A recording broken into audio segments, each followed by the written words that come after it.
Merhaba koçlar, 11-17 Ağustos haftası burç yorumlarındasınız. Bu hafta gökyüzü sizlere hem duygusal arınma hem de büyük bir içsel farkındalık getiriyor. Haftaya Balık burcundaki ay ile başlıyoruz. Bu da sizin 12. evinizi aydınlatıyor. İç dünyanıza çekilmek, ruhsal anlamda dinlenmek, sezgilerinize kulak vermek adına oldukça destekleyici bir atmosferdesiniz. Özellikle Venüs ve Jüpiter'in yaptığı üçgen açı sayesinde eski yaraları sarmak, affetmek ve ruhsal olarak şifalanmak mümkün olabilir.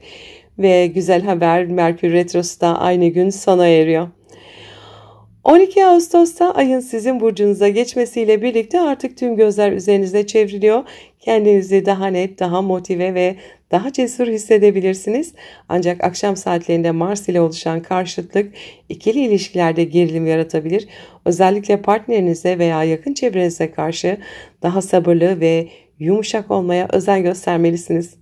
Bu sırada Venüs ile Jüpiter'in Yengeç burcundaki kavuşumu ev ve aile hayatında güzel gelişmelerin sinyalini veriyor. Taşınma, evde güzelleştirme veya aile içinde sevgi bağlarını kuvvetlendirme açısından çok destekleyici bir dönemdesiniz. 13 Ağustos'ta ise ayın Venüs ve Jüpiter'le yaptığı kare açı, aile ile ilgili bir konuda beklentilerinizi çok yüksek tutmamanız gerektiğini gösteriyor. Fazla duygusal tepkilerden uzak durmalısınız. 14 Ağustos itibariyle ayın burcunuzda ilerlemesi ve güneşle kurduğu üçgen açı sayesinde kendinize olan güveniniz artıyor. Girişimlerinizde destekleniyorsunuz. Ancak akşam saatlerinde ayın boğa burcuna geçmesiyle birlikte odak maddi konulara kayıyor. Harcamalarınızı kontrol altında tutmak gerekebilir. Özellikle ayın Plüton'la yapacağı kare açı nedeniyle bu önemli olacak. 15 Ağustos'ta iletişim trafiğiniz hızlanıyor. Merkür ile Mars arasında oluşan destekleyici açı cesaretle konuşmanızı ve fikirlerinizi güçlü şekilde ifade etmenizi sağlıyor. Ancak ayın Merkür ile yaptığı kare açı aceleye gelen sözlerin yanlış anlaşılmalara neden olabileceğini söylüyor. Sözlerinizi dikkatle seçmeye çalışın. Hafta sonuna geldiğimizde 16 Ağustos'ta Ay İkizler Burcu'na geçerek sizi daha dışa dönük ve sosyal kılıyor. Yakın çevreniz, kardeşler, kısa yolculuklar veya eğitimle ilgili konular gündeminize gelebilir. Ayın Uranüs ve Plüton'la kurduğu uyumlu açılar yeni fikirler geliştirmenizi ve ani fırsatlarla karşılaşmanızı sağlayabilir. 17 Ağustos Pazar günü ise ayın hem Merkür hem Mars'la yaptığı uyumlu açılar sayesinde hem zihinsel hem de fiziksel olarak enerjik bir kapanış yapıyorsunuz haftaya. Gerek konuşmalarınız gerekse davranışlarınız güçlü etkiler yaratabilir. Sevgili koçlar, bu hafta sezgilerinize güvenin ama ani çıkışlardan da kaçının. Ruhsal anlamda kendinizi güçlendirecek, ilişkilerinizi yapılandıracak ve hedeflerinize cesaretle yürüyebileceğiniz bir haftasındasınız. Kanalımıza abone olmayı, videoyu beğenmeyi ve sevdiklerinizle paylaşmayı unutmayın. Yeni haftada görüşmek üzere. Hoşça kalın, sevgiyle kalın. Merhaba boğalar, 11-17 Ağustos haftası burç yorumlarındasınız. Bu hafta sizin için oldukça sosyal, duygusal ve aynı zamanda zihinsel olarak hareketli bir süreç başlıyor. Haftaya Balık burcundaki ayla giriyorsunuz. Bu da sizin 11. evinizde ilerleyen bir ay demek. Sosyal çevreniz, arkadaşlık ilişkileriniz ve hedefleriniz ön planda olabilir. Özellikle 11 Ağustos günü ayın Venüs ve Jüpiter'le yaptığı üçgen açılar sayesinde arkadaşlardan gelen destekler artabilir. Hayallerinizle ilgili güzel fırsatlar yakalayabilirsiniz ve mutlu haber, bugün Merkür Retrosu da sona eriyor. 12 Ağustos'ta Ay bu Koç burcuna geçiyor ve iç dünyanıza, bilinçaltınıza yöneliyorsunuz. Ayın Merkür ve Neptün'le kurduğu kavuşum ve Uranüs ile Plüton'la yaptığı uyumlu açılar ruhsal anlamda derinleşmenizi sağlayabilir. Meditasyon, inziva, şifa çalışmaları için harika bir gün. Aynı zamanda aynı gün Venüs ile Jüpiter'in Yengeç burcundaki kavuşumu gerçekleşiyor. Bu etki yakın çevrenizde olan ilişkilerinizi güzelleştirirken özellikle kardeşler, komşular veya kısa yolculuklar üzerinden şanslı gelişmelere açık olacağınızı gösteriyor. Akşam saatlerinde ayın Mars'la karşıtlığı ile birlikte içsel huzursuzluk artabilir. Bastırılmış öfke ya da geçmişe dair Bazı kırgınlıklar yüzeye çıkabilir. Bu saatlerde sakin kalmaya, özellikle iş ortamında ya da günlük düzeninizde aşırı tepkilerden uzak durmaya çalışın. 13 Ağustos'ta Ay Yengeç burcundaki Venüs ve Jüpiter'le kare açı yapıyor. Duygusal beklentileriniz çok artabilir. Özellikle iletişimde abartıya ya da aşırı duyarlılığa dikkat etmekte fayda var bugün. 14 Ağustos'ta Ay burcunuza geçmeden önce Koç burcunun son derecelerinden geçerken Güneş'te olumlu bir açı kuruyor. Bu içsel bir aydınlanma ve ruhsal netlik getirebilir. Günün ilerleyen saatlerinde Ay artık sizin burcunuza geçiyor. Bu da duygusal hassasiyetinizi arttırırken aynı zamanda fiziksel fark edinmenizi de kolaylaştıracaktır. Ancak Ay'ın Plüto ile kare açısı ilişkilerde kıskançlık veya kontrol ihtiyacını tetikleyebilir. Özellikle partner ilişkilerinde güç mücadelelerinden kaçınmalısınız. 15 Ağustos günü iletişim gezegeni Merkür'ün Mars'la yaptığı olumlu açıyla birlikte günlük işlerinizde hız kazanabilirsiniz. Ancak Ay'ın Merkür'le yaptığı kare açı detayları gözden kaçırmanıza sebep olabilir. Günlük yaşamınızda planlı hareket etmek önemli olacak. Neyse ki Ay'ın Venüs ve Jüpiter'le yapacağı sekstil açılar duygusal olarak dengede kalmanıza yardımcı olacaktır. Aileyle veya yakın çevreyle duygusal bağlar güçlenebilir. 16 Ağustos'ta Ay İkizler Burcu'na geçiyor. Bu da para evinizi aydınlatıyor. Harcamalar, gelir gider dengesi, yatırımlar ve kazanç odaklı konular öne çıkabilir. Ayın Satürn, Neptün, Uranüs ve Plüton'la yaptığı uyumlu açılar maddi kararlarınızda sezgilerinize güvenmenizi ve uzun vadeli planlar yapmanızı destekliyor olacak. 17 Ağustos Pazar günü ise Ay'ın Merkür ve Mars'la yaptığı uyumlu açılar sayesinde hem iş hem de para konularında cesur ve kararlı adımlar atabilirsiniz. Özellikle konuşmalarınız etkili olabilir. Bir başvuru, mülakat ya da bir iş bağlantısı kurmak istiyorsanız bugünü değerlendirebilirsiniz. Sevgili boğalar, bu hafta hem iç dünyanız hem de günlük yaşantınız arasında bir denge kurmanız gerekiyor. Ruhsal olarak güçlenirken pratik hayatınızda da güzel gelişmeler sizi bekliyor. Sabırlı yapınız sayesinde gökyüzündeki destekleyici enerjilerden maksimum fayda sağlayacağınızı düşünüyorum. Kanalımıza abone olmayı, videoları beğenmeyi ve yorumlarda buluşmayı unutmayın. Yeni bir haftada buluşmak üzere. Kendinize iyi bakın, sevgiyle kalın. Merhaba ikizler, 11-17 Ağustos haftası burç yorumlarındasınız. Bu hafta kariyeriniz, hedefleriniz ve toplum önündeki duruşunuz ön planda olacak. Haftaya Balık burcundaki Ay ile başlıyoruz. Bu da sizin 10. evinizde denk geliyor. Kariyer hayatınızda duygusal kararlar alabilir. Duygusal olarak hassasiyet içeren bir konuyu ele alabilirsiniz. Ayın Venüs ve Jüpiter'le kurduğu üçgen açılar sayesinde özellikle pazartesi günü üst düzey birinden destek görebilir. Toplum önündeki imajınızı güçlendirecek bir gelişme yaşayabilirsiniz ve mutlu haber bugün Merkür Retrosu'da sona eriyor.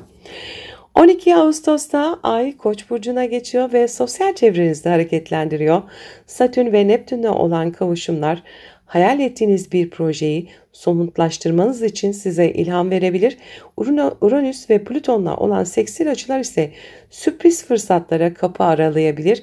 Aynı gün Venüs ve Jüpiter'in Yengeç burcunda kavuşması maddi konularda size kazanç sağlayacak güzel gelişmelere işaret ediyor. Gelir artışı, yeteneklerinizi kazanca dönüştürme gibi şanslar doğabilir.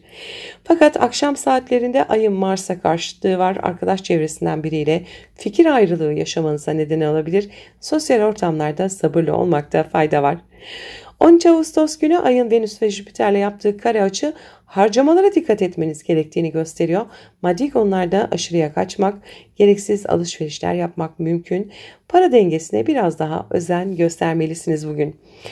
14 Ağustos'ta Güneş'in Ay'la yaptığı üçgen açı bir projeyi veya bir fikri sahneye taşımanızı kolaylaştırabilir. Yaratıcılığınız parlıyor. Ay günün ilerleyen saatlerinde Boğa burcuna geçiyor ve sizin 12. evinizi aydınlatıyor. Bu da biraz içe dönmenizi, biraz daha dinlenmeye ve ruhsal denge arayışına yönelmenize neden olabilir. Fakat Ay'ın Plüton'la yapacağı kare açı bastırılmış bir korku veya bilinçaltı bir meseleyi gün yüzüne çıkarabilir. İçsel yüzleşmeler bugün mümkün olabilir. 15 Ağustos'ta Merkür ile Mars arasında oluşan destekleyici açı, özellikle yaratıcı fikirlerinizi ifade etmek, yazmak, konuşmak ve sunmak için harika bir zaman. Ancak ayın Merkür'e yaptığı kare açı duygusal konularda ani çıkışlara neden olabilir. Bugün sözlerinize dikkat etmeli, içsel huzursuzluğu karşınızdakine yansıtmamaya özen göstermelisiniz. Neyse ki ayın Venüs ve Jüpiter'le yapacağı olumlu açılar huzurunuzu geri getirecektir. Hafta sonu geldiğinde 16 Ağustos'ta ay artık sizin burcunuza geçiyor. Bu geçişle birlikte daha enerjik, daha sosyal, daha aktif bir ruh haline geçiyorsunuz. Ayın Satürn, Neptün, Uranüs ve Plüton'la yaptığı olumlu açılar iç dünyanızla dış çevreniz arasında güçlü bir denge kurmanızı sağlıyor. Hem hayal gücünüz hem de mantığınız devrede olacak. 17 Ağustos Pazar günü ayın Merkür ve Mars'ta yaptığı uyumlu açılar sayesinde iletişim gücünüz zirveye taşınıyor. Konuşmalarınız dikkat çekici olabilir, düşünceleriniz destek görebilir. Özellikle kendinizi ifade ettiğiniz bir alanda başarı elde etmeniz mümkün bugün. Sevgili ikizler, bu hafta kariyerden iç dünyaya, ilişkilerden kazanca kadar pek çok alanda hareketlisiniz. Özellikle hafta sonuna doğru yıldızlar sizden yana. Yeter ki zihinsel karmaşadan uzak durun. Kendinize zaman ayırmayı unutmayın. Kanalıma abone olmayı, videoları beğenmeyi ve yorumlarınızı bizimle paylaşmayı unutmayın. Yeni bir haftada yeniden görüşmek üzere, sevgiyle kalın. Merhaba yengeçler, 11-17 Ağustos haftası burç yorumlarındasınız. Bu hafta sizler için özellikle inançlar, seyahatler, eğitim, uzun vadeli hedefler ön planda olacak. Haftaya ayın Balık burcundaki yolculuğuyla başlıyoruz. Bu da sizin 9. evinizi etkiliyor. Ruhsal arayışlar, yaşamın anlamı, felsefi düşünceler veya yurt dışı ya da uzaklarla ilgili bağlantılar bu dönemde daha çok aklınızı meşgul edebilir.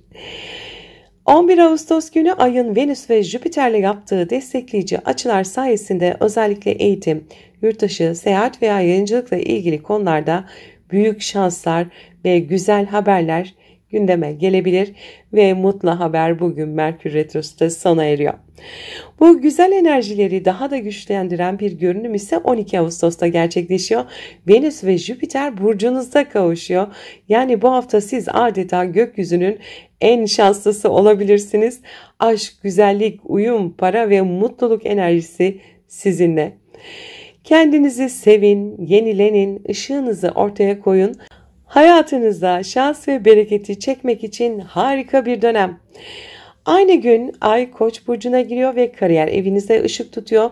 Satürn ve Neptün'e yaptığı kavuşum ve Uranüs ve Plüton'la kurduğu açılar hedeflerinize ulaşmanız için gökyüzünden destek getiriyor. Ancak akşam saatlerinde Ay'ın Mars'a karşıtlığı otorite figürleriyle veya aile büyükleriyle, patronlarla falan çatışma riskini arttırıyor. Bu saatlerde olabildiğince diplomatik davranmakta fayda var. 13 Ağustos'ta Ay, Venüs ve Jüpiter'le kare açı içinde olacak. Bu açı özgüven patlamasıyla birlikte fazla iyimserliğe ve duygusal abartılara neden olabilir. Özellikle ikili ilişkilerde beklentilerinizi doğru yönetmelisiniz. 14 Ağustos'ta Güneş'in Ay'la yaptığı üçgen açı toplumsal alanda parlamanızı sağlayabilir. Güneş Aslan burcunda ve 2. evinizde, Ay ise Koç'ta, yani kariyer evinizde maddi başarılar, takdir edilme, alkışlanma gibi güzel etkiler devrede olacak. Ayın günün ilerleyen saatlerinde Boğa burcuna geçmesiyle birlikte sosyal çevrenizle bağlantılarınız güçlenebilir. Fakat Plüton'la kurduğu kare açı arkadaş çevresinde baskı kuran kişilerle yüzleşmelere yol açabilir. 15 Ağustos'ta Merkür'ün Mars'la yaptığı sekstil açı finansal konularda yeni girişimlerde bulunma, özellikle kazanç elde etmek için harekete geçme zamanını işaret ediyor. Ayın Merkür'e yaptığı kare açı ise iletişimde yanlış anlaşılmalara açık bir günü gösteriyor. Sözlerinizi dikkatli seçmeli, özellikle sosyal medya paylaşımlarında temkinli davranmalısınız. Neyse ki Venüs ve Jüpiter'le olan olumlu açılar duygusal dengeyi sağlıyor. 16 Ağustos'ta Ay İkizler burcuna geçiyor. Bu da sizin 12. evinize ışık tutuyor. İçsel dünyanız, bilinçaltınız, rüyalarınız ve ruhsal sağlığınız bu dönemde daha fazla dikkat çekiyor. Ayın Satürn, Neptün ve Plüton'la kurduğu olumlu açılar ise ruhsal bir konuda farkındalık kazanabileceğinizi ve şifa enerjilerinin destekleyici olduğunu gösteriyor. 17 Ağustos Pazar günü ise Ay, Merkür ve Mars uyumlu açılar içinde olacak. Bu iç sesinize kulak verdiğinizde doğru kararlar alabileceğinizi gösteriyor. Özellikle sanat, yazı, dua, meditasyon gibi konulara yönelmek size iyi gelebilir. Sevgili yengeçler, bu hafta hem görünür alanda parlıyor hem de içsel olarak büyüyorsunuz. Venüs ve Jüpiter'in burcunuzdaki kavuşumu sayesinde hayat size gülümsüyor. Lütfen bu enerjiyi cesaretle ve farkındalıkla değerlendirin. Kanalıma abone olmayı, videoyu beğenmeyi ve yorumlarınızı benimle paylaşmayı unutmayın. Yeni haftada görüşmek üzere.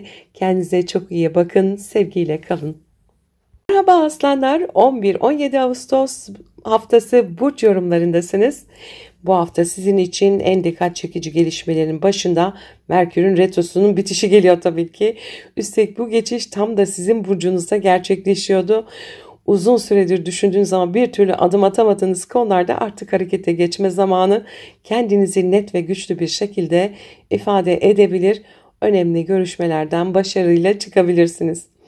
Haftanın ilk günü Ay Balık burcundayken sizin 8. evinizi aydınlatacak, duygusal anlamda derinleşebilir, iş dünyanızla daha fazla ilgilenebilirsiniz. Ayın Jüpiter ve Venüs'le yaptığı destekleyici açılar sayesinde hem ruhsal şifalandırmalar hem de maddi destekler gündeme gelebilir. Özellikle başkalarından gelen kaynaklar, krediler, burslar, nafakalar veya eşinizin gelirleriyle ilgili konular da önemli ve olumlu gelişmeler olabilir. 12 Ağustos'ta ayın Koç burcuna geçmesiyle birlikte enerji yükseliyor. Bu da sizin 9. evinize denk geliyor. Eğitim, seyahat, yurt dışı planları ve hukuki konular hareketlenebilir. Ayın Satürn, Neptün, Uranüs ve Plüton'la yaptığı olumlu açılar uzun vadeli hedeflerinize sağlam adımlarla yaklaşabileceğinizi gösteriyor. Aynı gün Venüs'ün ve Jüpiter'in kavuşumu ise iç dünyanızda sizi sevgiyle, umutla ve iyimserlikle dolduruyor. Bilinçaltınızdan gelen bir fikir yaratıcı bir projeye dönüşebilir. Ancak akşam saatlerinde ayın Mars'la karşıtlığı bir fikir çatışmasına veya ani bir gerilime yol açabilir. Özellikle sosyal medya veya uzak çevreyle olan iletişimlerde dikkatli olun. 13 Ağustos'ta ayın Venüs ve Jüpiter'le yaptığı kare açı beklentilerinizi gerçeklerle dengelemeniz gerektiğini vurguluyor. Aşırı hayalperest ya da kontrolsüz, iyimser tavırlar özellikle duygusal konularda sizi yıpratabilir. 14 Ağustos'ta Güneş'in Ay'la yaptığı üçgen açı sizin için oldukça destekleyici. Güneş sizin burcunuzda, Ay 9. evinizde yer alıyor. Bu da sahneye çıkmak, görünmek, fikirlerinizi yaymak ve güçlü bir şekilde ifade etmek anlamına geliyor. Özellikle eğitim, yayıncılık ve yaratıcı projeler alanlarında parlayabilirsiniz. Ayın Boğa burcuna geçişiyle birlikte kariyer eviniz aktive oluyor. Plüton'la yapacağı kare açı ise iş ortamında güç savaşlarına ya da baskıcı tavırlara dikkat etmeniz gerektiğini gösteriyor. 15 Ağustos'ta Merkür ile Mars arasında oluşan uyumlu açı iletişim becerilerinizi keskinleştiriyor. Yazmak, konuşmak, sunum yapmak için çok uygun bir gün. Ancak ayın Merkür ile yaptığı kare açı bir iletişim sorununu da gündeme getirebilir. Söylediklerinizin nasıl algılandığına dikkat etmelisiniz. Neyse ki ayın Venüs ve Jüpiter'le kurduğu destekleyici açılar günü pozitif şekilde kapatmanızı sağlayacak. 16 Ağustos'ta Ay İkizler Burcu'na geçiyor ve sizin 11. evinizi aydınlatıyor. Sosyal çevre, dostlar, ekip çalışmaları ön plana çıkıyor. Ayın Uranüs ve Plüton'la kurduğu olumlu açılar, ani tanışmalar ya da sürpriz fırsatlarla karşılaşabileceğinizi gösteriyor. Hayallerinize bir adım daha yaklaşabileceğiniz bir gün. 17 Ağustos Pazar günü ayın Merkür ve Mars'ta kurduğu uyumlu açı sayesinde grup projelerinde kendinizi etkili bir şekilde ifade edebilirsiniz. Bir fikirle öne çıkabilir, destek toplayabilirsiniz. Bu hafta özellikle Merkür'ün ileri hareketiyle birlikte artık sahne sizin. Düşüncelerinizi açıklamaktan, kendinizi göstermekten çekinmeyin. Gökyüzü sizi destekliyor. Hafta boyunca yaratıcı potansiyelinizi değerlendirmek için pek çok fırsatla karşılaşabilirsiniz. Kanalıma abone olmayı, videoyu beğenmeyi, yorumlarınızı benimle paylaşmayı unutmayın. Yeni haftada yeniden görüşmek üzere. Sevgiyle kalın. Merhaba Başaklar, 11-17 Ağustos haftası burç yorumlarındasınız. Bu hafta sizin için ilişkiler, ortaklıklar ve içsel dönüşüm temaları oldukça güçlü bir şekilde öne çıkıyor. Haftanın ilk günü Ay Balık burcunda ilerliyor ve sizlerin 7. evini aydınlatıyor. Bu da demek oluyor ki ikili ilişkiler, evlilik, partnerlik ya da danışmanlık temaları gündeminizde olabilir. Ayın Venüs ve Jüpiter'le yaptığı su grubu üçgenleri sayesinde ilişkilerinizden büyük faydalar görebilir. Duygusal olarak desteklenmiş hissedebilirsiniz ve mutlu haber, Merkür Retrosu da bugün sona eriyor. 12 Ağustos'ta gökyüzü oldukça hareketli. Ay Koç burcuna geçiyor ve sizin 8. eviniz aktive oluyor. Ortak gelirler, miras, borçlar, kredi, sigorta gibi konular ön plana çıkabilir.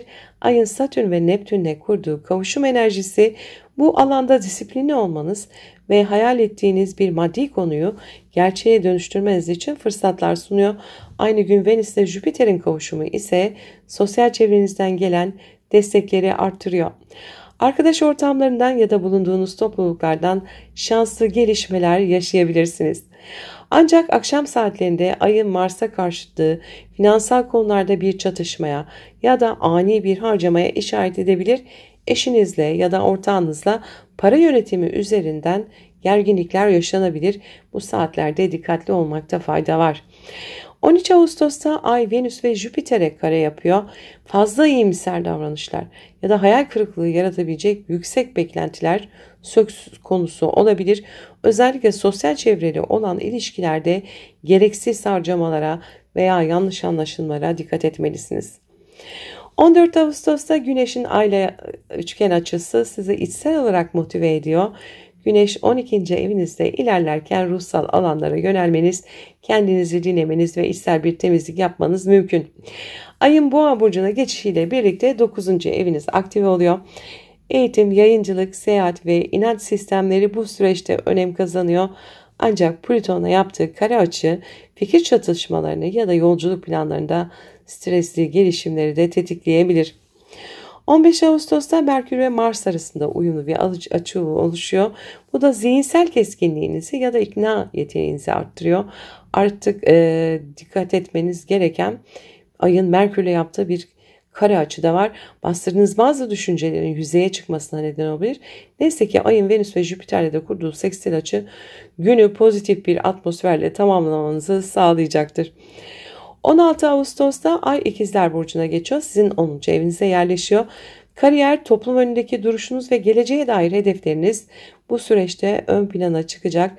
Ayın Satürn, Neptün, Uranüs ve Plüton'la kurduğu destekleyici açı Allah'tan özellikle iş alanında somut ve yapıcı gelişmelerin habercisi olabilir.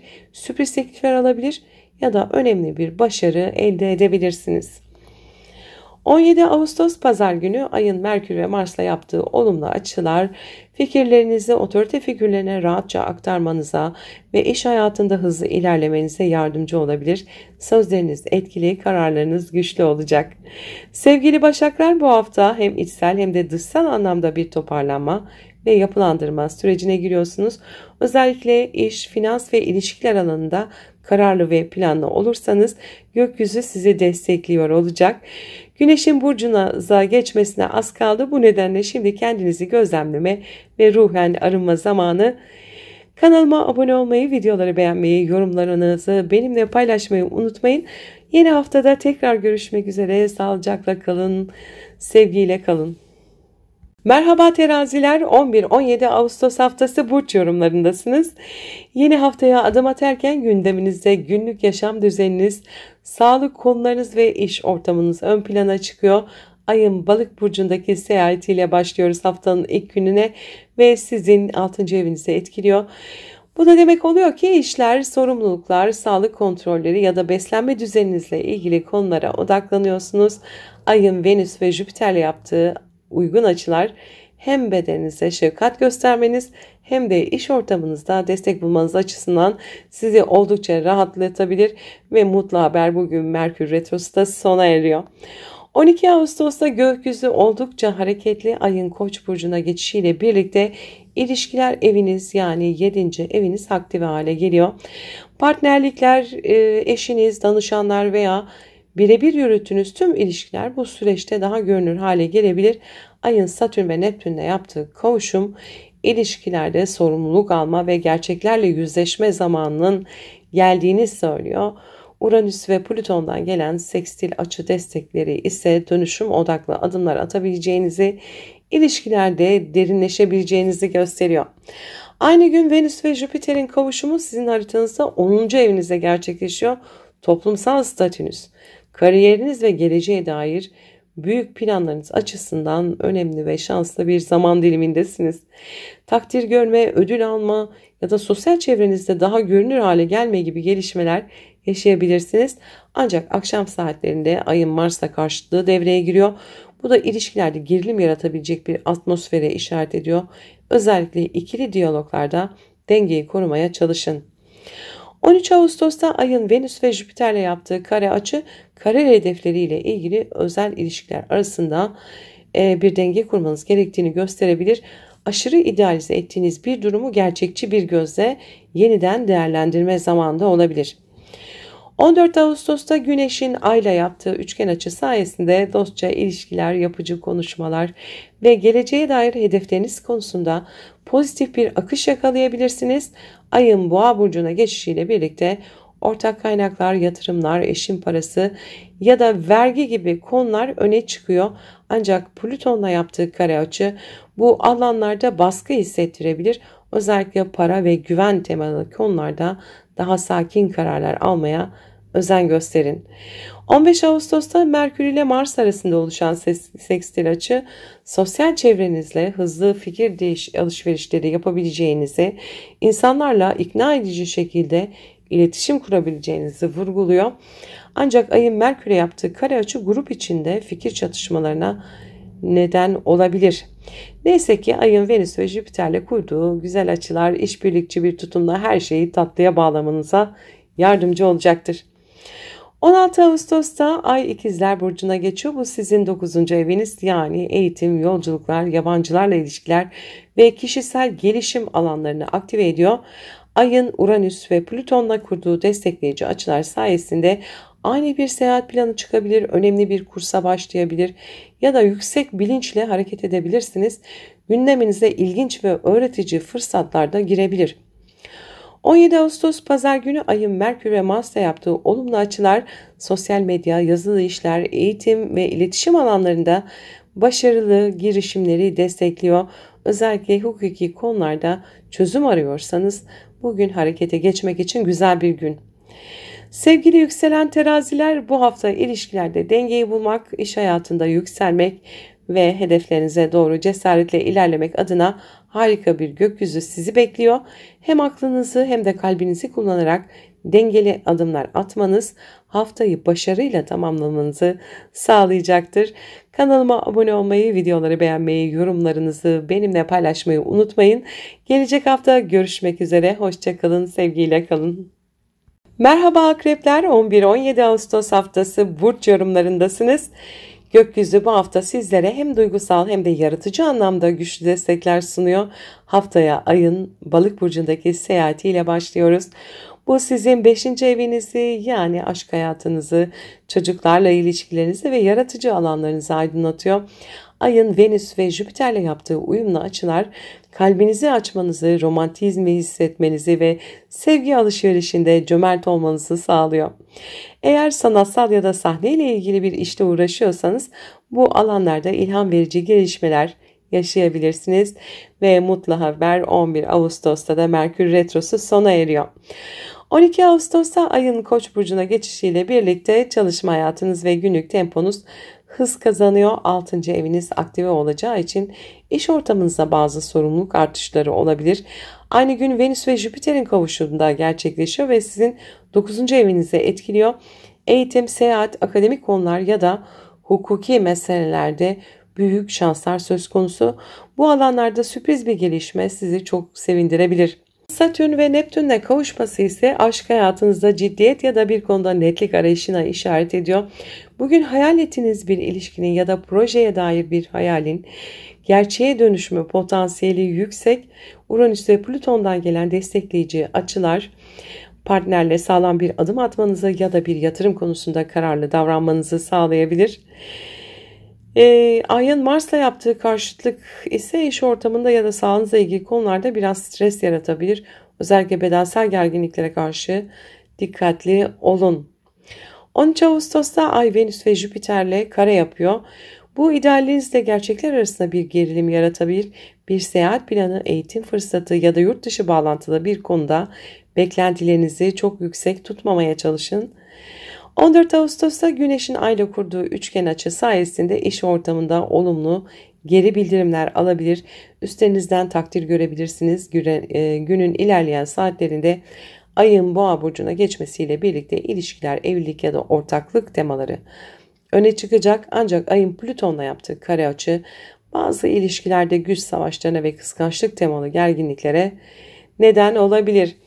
15 Ağustos'ta Merkür ile Mars arasında olumlu açılar var. İş hayatınızla fikir birliği oluşturmak, organize olmak ve yaratıcı çözümler üretmek için oldukça uygun. Fakat Ay'ın Merkür ile yaptığı kare açı özel hayat ile iş hayatını dengelemek adına bazı içsel çatışmalar yaşamanıza neden olabilir. Günün ikinci yarısında Ay'ın Venüs ve Jüpiter'le yaptığı sekstil açılar ise ilişkileri onarma ve duygusal olarak tatmin olma fırsatlarını beraberinde getiriyor olacak. 16 Ağustos'ta Ay İkizler Burcu'na geçiyor ve 8. evinizi aktive ediyor. Bu da demek oluyor ki ortak paralar, krediler, miraslar, vergiler gibi alanlar ön plana çıkıyor. Ayın Uranüs ve Plüton'la kurduğu olumlu açı bu alanlarda ani bir çözüm ya da güçlü bir destek ya da bir dönüşüm fırsatı sunabilir. Psikolojik olarak da kendinizi daha güçlü hissedebileceğiniz bir gün. 17 Ağustos Pazar günü Ay'ın Merkür ve Mars'la yaptığı destekleyici açılar sayesinde derin duygularınızı ifade edebilir, bir süredir içinizde tuttuğunuz bazı konuları paylaşarak rahatlayabilirsiniz.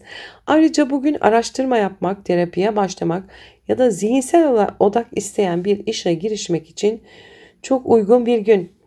Sevgili akrepler, bu hafta özellikle aşk, para ve ilişkiler alanında şanslı etkiler altındasınız. Fakat zaman zaman duygusal yoğunluklar sizi zorlayabilir. Sezgilerinize güvenerek hareket ederseniz içsel dönüşümünüz için bu hafta büyük fırsatlar barındırıyor. Kanalıma abone olmayı unutmayın. Videoları beğenin, yorumlarınızı benimle paylaşın. Yeni bir haftada tekrar görüşmek üzere. Hoşça kalın, sevgiyle kalın. Merhaba yaylar, 11-17 Ağustos haftası burç yorumlarındasınız.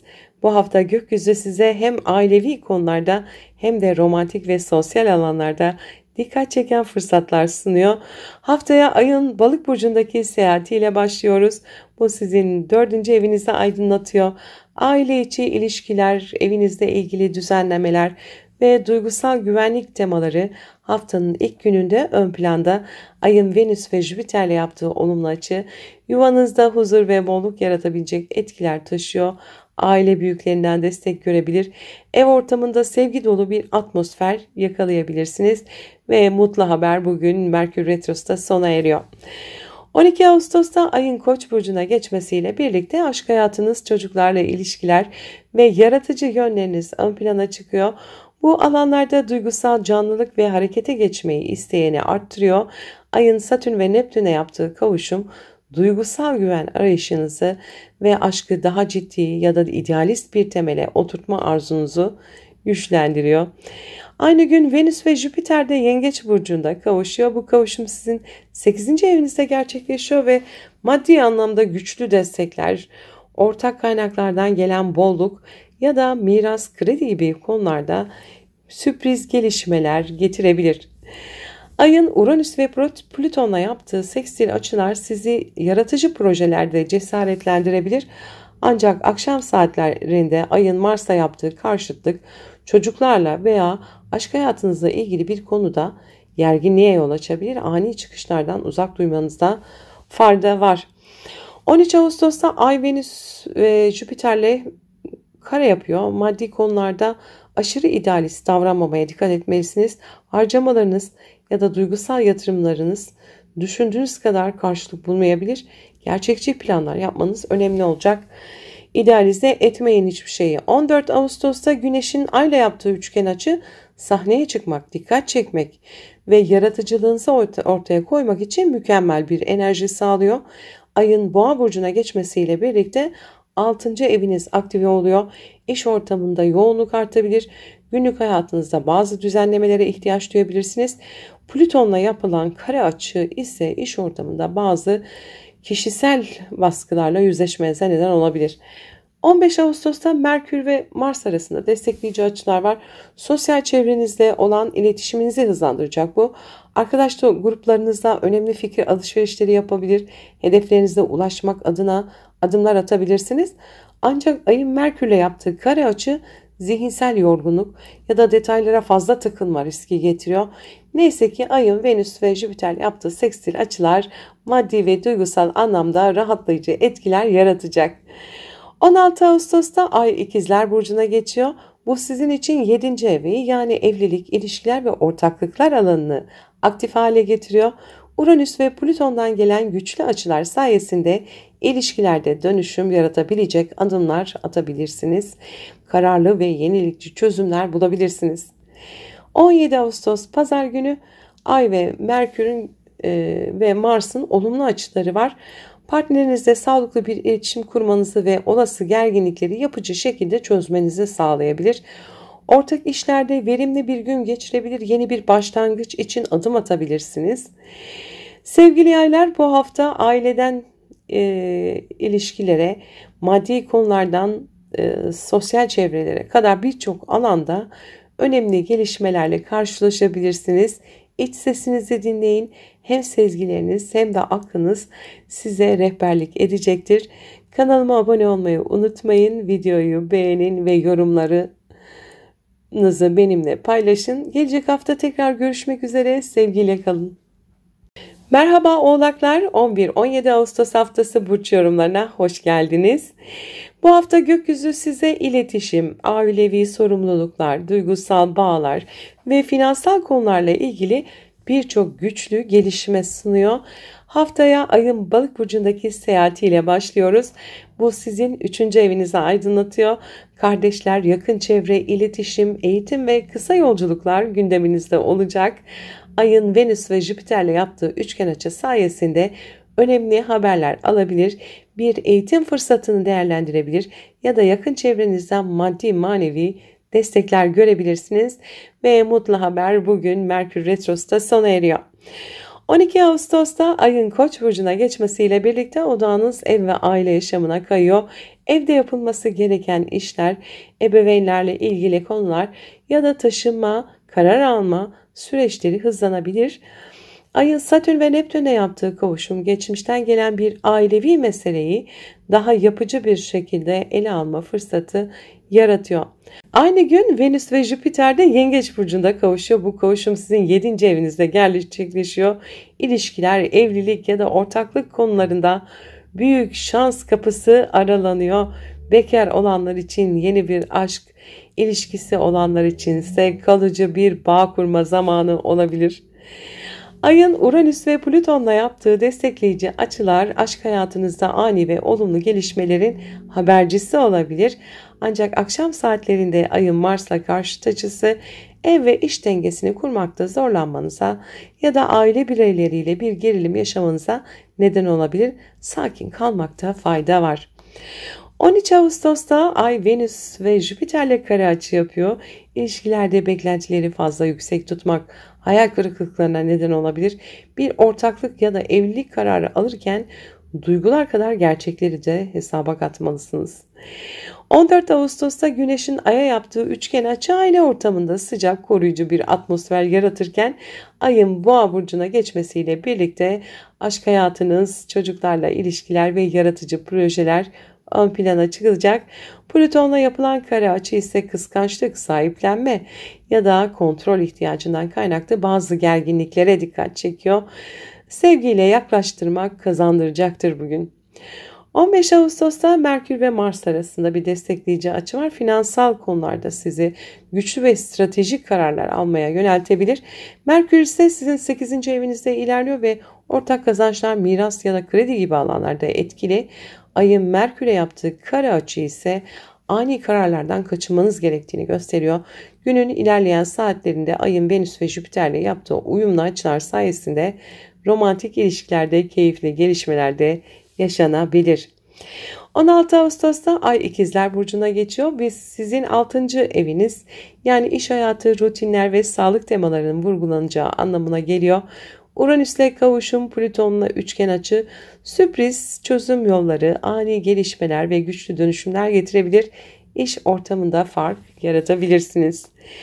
17 Ağustos Pazar günü Ay'ın Merkür ve Mars'la yaptığı destekleyici açılar finansal planlarınızı netleştirmek, strateji geliştirmek ve bir borç ya da yatırım konusunda karara varmak için oldukça uygun.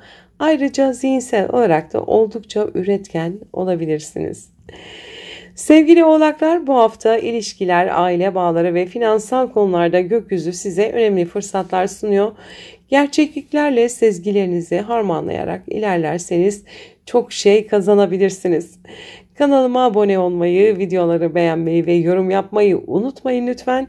Yeni haftada görüşmek dileğiyle, hoşça kalın, sevgiyle kalın. Merhaba kovalar, 11-17 Ağustos haftası burç yorumlarındasınız. Bu hafta gökyüzü özellikle maddi konular, çalışma düzeniniz ve ikili ilişkileriniz üzerinde etkili olacak. Haftaya Ay'ın Balık burcundaki seyahatiyle başlıyoruz. Bu sizin 2. evinizde gerçekleşiyor ve para, değer, kazanç gibi konuları gündeminize taşıyor. Ayın Venüs ve Jüpiter'le yaptığı olumlu açılar sayesinde hem kazançlarınızı artıracak fırsatlarla karşılaşabilir hem de duygusal anlamda kendinizi değerli hissedeceğiniz gelişmeler yaşayabilirsiniz. 12 Ağustos'ta Ay'ın Koç burcuna geçmesiyle birlikte iletişim trafiğiniz hızlanıyor. Yakın çevre, kardeşler, kısa yolculuklar ve eğitimle ilgili konular ön plana çıkıyor. Ayın Satürn ve Neptün'le yaptığı kavuşum bazı sorumlulukları yeniden yapılandırma ve daha gerçekçi planlar yapma zamanının geldiğini gösteriyor.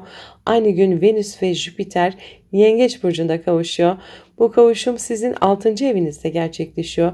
Günlük yaşamınızı daha huzurlu hale getirmek, iş ortamında destek görmek, hatta sağlıkla ilgili güzel haberler almak mümkün. Ayın Uranüs ve Plüton'la yaptığı destekleyici açılarla birlikte zihinsel enerjiniz yüksek olacak. Ancak akşam saatlerinde Ayın Mars'a karşı açı yapması özellikle iletişimde gerilim yaratabilir. Tartışmalardan uzak durun akşam üzeri. 13 Ağustos'ta Ay, Venüs ve Jüpiter'le kare açı yapıyor. İş ortamında beklentilerinizi gerçekçi tutmalısınız. Aşırı idealizm hayal kırıklıklarına yol açabilir. Aynı zamanda iş arkadaşlarınızla iletişimde daha dikkatli olmalısınız. 14 Ağustos'ta Güneş'in Ay'a yaptığı üçgen açı sosyal ilişkilerde sıcak ve samimi bir hava yaratıyor. Ancak Ay'ın Boğa burcuna geçmesiyle birlikte aile, ev ve duygusal güvenlik temaları ön plana çıkarıyor.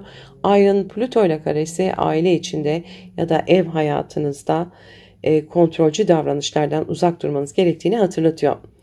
15 Ağustos'ta Merkür ile Mars arasındaki destekleyici açı, yaratıcılık gerektiren işler, seyahat planları ya da eğitimle ilgili alanlarda size güçlü bir ivme kazandırıyor. Merkür Aslan burcunda olduğu için partnerinizle açık, coşkulu ve net bir iletişim kurabilirsiniz. Ayın Merkürle kare açısı günün ilk yarısında bazı kafa karışıklıkları yaratabilir. Ancak Venüs ve Jüpiter'den gelen destekleyici etkilerle bu dengesizlik hızla toparlanabilir. 16 Ağustos'ta Ay İkizler Burcu'na geçiyor ve sizin 5. evinizi aydınlatıyor. Aşk, yaratıcılık, çocuklarla ilgili konular ön plana çıkıyor. Uranüs'le kavuşum, Plüton'la üçgen açı, sürpriz aşk gelişmeleri, yaratıcı bir projede güçlü bir başarı ya da dönüşüm etkisi yaratabilir. 17 Ağustos Pazar günü Ayın Merkür ve Mars'ta yaptığı destekleyici açılar sayesinde hem zihinsel hem de duygusal olarak oldukça dengeli ve üretken bir gün geçirebilirsiniz.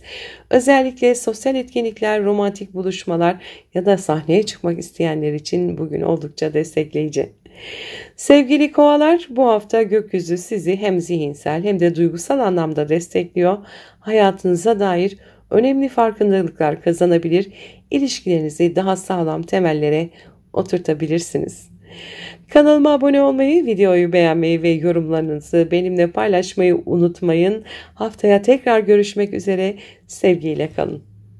Merhaba balıklar, 11-17 Ağustos haftası burç yorumlarındasınız. Bu hafta sizler için hem duygusal hem de ruhsal anlamda oldukça derin, sezgisel ve dönüştürücü etkiler taşıyor. Haftaya ayın burcunuzda yani balıkta seyahatiyle başlıyoruz. Bu sizin için oldukça güçlü bir etki. Çünkü hem duygularınız yükseliyor hem de evrenle bağınız güçleniyor. Ayın Venüs ve Jüpiter'le yaptığı üçgen açıyla birlikte aşk, romantizm, çocuklar ve yaratıcı alanlarda oldukça olumlu gelişmeler gündeme gelecektir. Hayatın güzel yanlarını daha çok fark edebilir, sezgilerinizle önemli kararlar alabilirsiniz ve mutlu haber, bugün Merkür Retrosu da sona eriyor. 12 Ağustos'ta Ay Koç burcuna geçiyor ve para evinizde aydınlatıyor. Ayın Satürn ve Neptün'le kavuşumu finansal konularda daha disiplinli davranmanız gerektiğini vurguluyor. Aynı gün Venüs ve Jüpiter de Yengeç burcunda kavuşuyor. Bu kavuşum sizin için adeta bir şans kapısı. Aşk, çocuklar, sahne, sanat ya da hobilerle ilgili konularda kalbinizi ısıtan gelişmeler yaşayabilirsiniz. Hayattan daha çok keyif alma zamanındasınız. Ayın Uranüs ve Plüton'la yaptığı destekleyici açılarla birlikte zihinsel dönüşüm ve ani farkındalıklar mümkün. Ancak akşam saatlerinde ayın Mars'a yaptığı karşıt açı maddi konularda agresif çıkışlara ya da hesapta olmayan harcamalara neden olabilir. Dengeyi korumanızda fayda var. 13 Ağustos'ta Ay, Venüs ve Jüpiter'le kare açıda olacak. Bu durum aşk ve çocuklarla ilgili konularda fazla idealist yaklaşımlarınızın hayal kırıklığı yaratabileceğine işaret ediyor. Gerçeklerle duygular arasında denge kurmaya çalışın. 14 Ağustos'ta Güneş'in Ay'a yaptığı üçgen açı sayesinde özgüveniniz yükseliyor.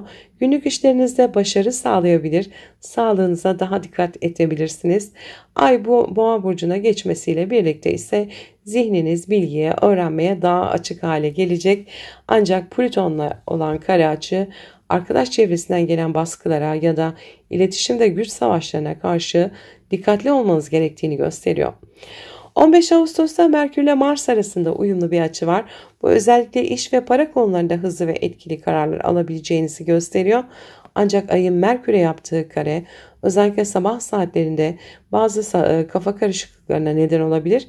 Günün ilerleyen saatlerinde ayın Venüs ve Jüpiter'le yaptığı seksil açılarla birlikte duygusal ilişkilerde uyum ve destek ön plana çıkar. 16 Ağustos'ta Ay İkizler burcuna geçiyor. Ev, aile, iç huzur gibi konular daha önemli hale gelebilir.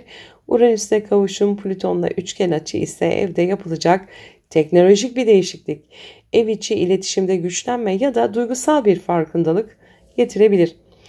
17 Ağustos Pazar günü Ay'ın Merkür ve Mars'la yaptığı olumlu açılar sayesinde hem evde hem işte üretkenliğiniz artabilir. Ailenizle daha sağlıklı diyaloglar kurabilir, yapıcı kararlar alabilirsiniz. Aynı zamanda evde vakit geçirmek ve zihinsel faaliyetlere odaklanmak için de ideal bir gün. Sevgili balıklar, bu hafta duygularınız güçleniyor, sezgileriniz size rehberlik ediyor. Aşk, aile ve maddi konularda dengeli adımlar attığınız sürece evren sizi destekliyor. Kanalıma abone olmayı, videoları beğenmeyi ve yorumları benimle paylaşmayı unutmayın. Yeni haftada tekrar görüşmek dileğiyle, sevgiyle kalın.